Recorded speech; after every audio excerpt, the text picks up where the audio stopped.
অবহেলিত boyfriend part 5।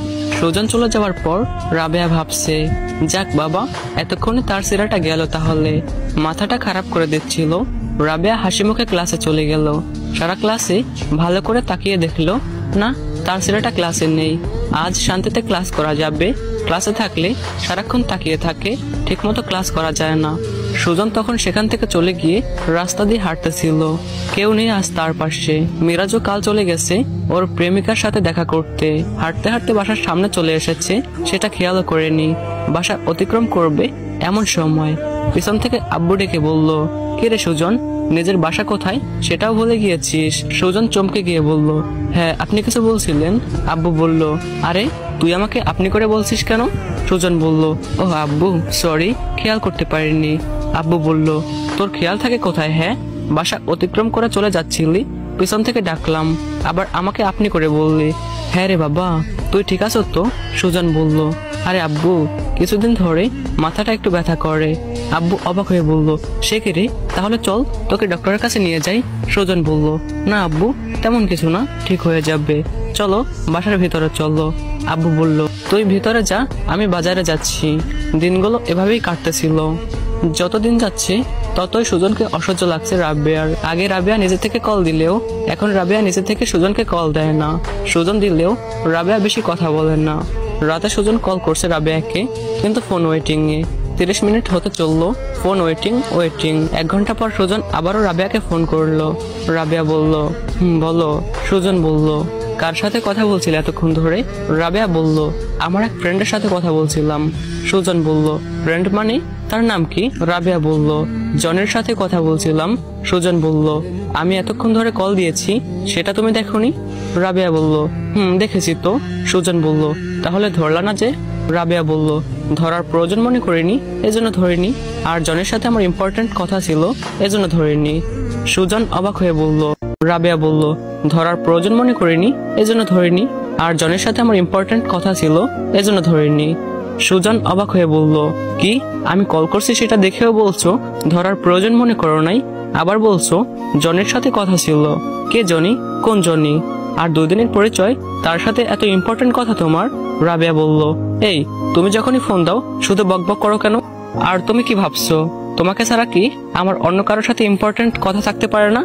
Sujan বলল, আমি তো সেটা বলিনি কারোর সাথে তোমার কথা থাকতে পারে না বা থাকবে না, কিন্তু তাই বলে তুমি আমার সাথে কথা না বলে বন্ধুদের সাথে কথা বলবে? রাবেয়া বলল, হ্যাঁ বলবো, তাতে যদি তোমার কোনো প্রবলেম হয় তাহলে আমাকে ফোন দিও না, কেমন? রাবেয়ার এমন কথা শুনে সুজনের চোখ আবারও জলে ভরে উঠল, কিন্তু সেটা রাবেয়াকে বুঝতে না দিয়ে বলল, রাবেয়া, তুমি ভাবলে কি করে আমি তোমাকে ফোন দিব না? আমি তোমাকে ফোন না দিয়ে থাকতে পারবো বলো? রাবেয়া বলল, আচ্ছা এখন রাখি, বাই। সুজনকে আর কোনো কথা বলার সুযোগ না দিয়ে ফোনটা কেটে দিল। কল কাটার সাথে সাথে সুজনের নাম্বার ব্লক লিস্টে দিয়ে রাখলো, কারণ রাবেয়া খুব ভালো করে জানে সুজন আবারও ফোন দিবে। তারপর সুজন ট্রাই করতেছিল, কিন্তু ব্যস্ত পাচ্ছিল। সুজনের আর বুঝতে বাকি রইল না যে তার নাম্বার ব্লক লিস্টে আছে। রাবেয়ার এমন ব্যবহারগুলো সুজনকে ভিতর থেকে শেষ করে দিচ্ছিল। পরদিন, ওই তুমি আমার নাম্বার ব্লক লিস্টে রাখছো কেন? রাবেয়া বলল, তোমার ওই আজারা প্যান আমার একদমই ভালো লাগে না, তাই। সুজন বলল, কি, আমি প্যান করি? রাবেয়া বলল, হ্যাঁ করো। সুজন বলল, আচ্ছা যাও, ক্লাসে যাও, এখন থেকে আর প্যান করবো না। রাবেয়া ক্লাসে চলে গেল। সুজন ভাবলো সে আর এই জীবন রাখবে না। মেইন রাস্তায় চলে আসলো জীবনটাকে শেষ করে দেওয়ার জন্য। সুজন নিজের জীবনটাকে শেষ করে দেওয়ার জন্য মেইন রাস্তায় চলে আসলো। মাত্র পা বাড়িয়েছে, তখন হঠাৎ করে পুরনো দিনগুলোর কথা মনে পড়ে গেল। রাবেয়া একদিন তাকে জড়িয়ে ধরে কান্না করতে করতে বলছিল, সুজন, আমি তোমাকে ছাড়া বাঁচতে পারবো না। সুজন মনে মনে ভাবলো রাবেয়া হয়তো কোনো জিনিস নিয়ে খুব চিন্তায় আছে, এজন্য এমন ব্যবহার করতেছে। সময় হলে সবকিছু ঠিক হয়ে যাবে। তাই এটা ভেবে সুজন আবারও ফিরে এলো। দিনগুলো এভাবেই কাটতেছিল। 1 মাস চলে গেছে। গত 1 মাসে এমন কোনো রাত নেই যেই রাতে সুজন কান্না করে নাই। প্রতি রাতেই সুজনকে কান্না করতে হয়েছে, কিন্তু তবুও সুজন এই আশা নিয়ে বসে আছে যে রাবেয়া একদিন তার ভুল বুঝতে পারবে, সে আবারও ফিরে আসবে, তাদের সম্পর্ক আবারও আগের মতো হয়ে যাবে। ধরতে গেলে এখন রাবেয়া সুজনকে একদমই পাত্তা দেয় না। সুজন যদি না যায়, রাবেয়া নিজে থেকে কখনোই কথা বলতে আসে না। একটু খোঁজ খবর নেওয়ার তো কোনো নাম নেই। সুজন নিজে থেকে কথা বলতে গেলেও রাবেয়া এড়িয়ে যায়, তেমন কথা বলে না সুজনের সাথে। ক্যাম্পাসে রাবেয়া আর সুমি বসে আছে। সুমির মন খারাপ, সেটা ওকে দেখেই বোঝা যাচ্ছে। রাবেয়া গিয়ে বলল, কি রে, তোকে দেখে মনে হচ্ছে তোর কোনো কারণে মন খারাপ। হ্যাঁ রে, আসলে ওর সাথে কিছুদিন হলো আমার কোনো কথা হয় না। রাবেয়া বলল, কেন, কি হয়েছে? সুমি নরম কণ্ঠে বলল, আমি জানি না রে, আমার সাথে কেমন যেন ব্যবহার করে, সবসময় আমাকে এড়িয়ে চলে। তারপর রাবেয়া বলল, তো তুই এখনো ওর কাছে পড়ে আছিস কেন? বেরিয়ে আয় এই সম্পর্ক থেকে। সুমি বলল, আচ্ছা, তুই যে আমাকে এই কথাটা বললি, মানে সম্পর্ক থেকে বেরিয়ে আসতে বললি, যদি সুজন ভাইয়া তোর কাছ থেকে দূরে চলে যায়? রাবেয়া বলল, কেন, সুজন আমার কাছ থেকে চলে যাবে কেন? সুমি বলল, কারণ আমার বয়ফ্রেন্ড আমার সাথে যেমন বিহেভ করে তার থেকে কয়েকগুণ বেশি খারাপ ব্যবহার তুই সুজন ভাইয়ার সাথে করিস।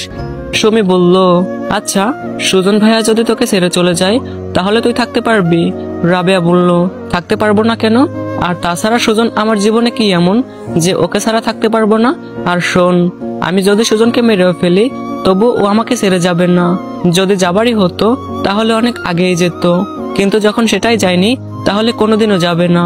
সুমি বলল, ভুল বললি রাবেয়া, একদম ভুল বললি। কারণ তোর কাছ থেকে সুজন ভাইয়া যে কষ্টগুলো পাচ্ছে সেগুলো শুধু সুজন ভাইয়াকে কষ্টই দিচ্ছে না, অন্যদিকে সুজন ভাইয়াকে একা বাঁচতে শিখিয়ে দিচ্ছে। এমন একটা সময় আসবে যখন সুজন ভাইয়া একা বাঁচতে শিখে যাবে, তোকে আর বিরক্ত করবে না, তোকে আর জ্বালাতন করবে না। রাবেয়া বিরক্ত হয়ে বলল, ধুর, ভালো লাগে না, তোর মন খারাপ আমি সেটা জানতে চেয়েছিলাম আর তুই আমাকে জ্ঞান দিচ্ছিস। এই বলে রাবেয়া রাগ করে উঠে চলে যেতে লাগলো। সুমি বলল, রাগ করে উঠে যাচ্ছিস যা, তবে এই কথাটা মনে রাখিস, দাঁত থাকতে দাঁতের মর্ম দিতে হয়। রাবেয়া চলে গেল। সুমি হাসছে। সুমি খুব ভালো করে জানে কাছের মানুষের থেকে পাওয়া কষ্টের থেকে বেশি আর কোনো কষ্ট নেই। সুজন এখন বাসা থেকে তেমন বের হয় না, বের হলে সুজনের শুধু আগেরকার কথা মনে পড়ে। আগে প্রায় প্রতিদিন রাবেয়াকে নিয়ে ঘুরতে যেত, অনেক দুষ্টুমি করত। রাবেয়া হয়তো সেই দিনগুলো ভুলে গেছে, কিন্তু সুজন কিছুতেই সেই দিনগুলো ভুলতে পারে না রাবেয়ার মায়া ভরা মুখটা ভুলে থাকতে। সুজন প্রতিদিন একবার হলেও রাবেয়ার সাথে কথা বলার চেষ্টা করে, কিন্তু রাবেয়া ভালো করে কথা বলে না। ভালো লাগলে কথা বলে, ভালো না লাগলে ইগনোর করে। এটা নিয়ে সুজনের এখন আর কোনো অভিযোগ নেই। আগে খারাপ লাগতো, কিন্তু এখন নিজেকে মানিয়ে নিতে শিখে গেছে। আগে একটু কিছু হলেই রাবেয়ার সামনে কান্না করে দিত, এখনো কান্না করে, কিন্তু সেটা চার দেয়ালের আড়ালে। দেখতে দেখতে 2 মাস কেটে গেল। তো গাইস, পরবর্তী ইন্টারেস্টিং পার্ট গুলো তোমরা চাও কিনা অবশ্যই কমেন্টে জানাও।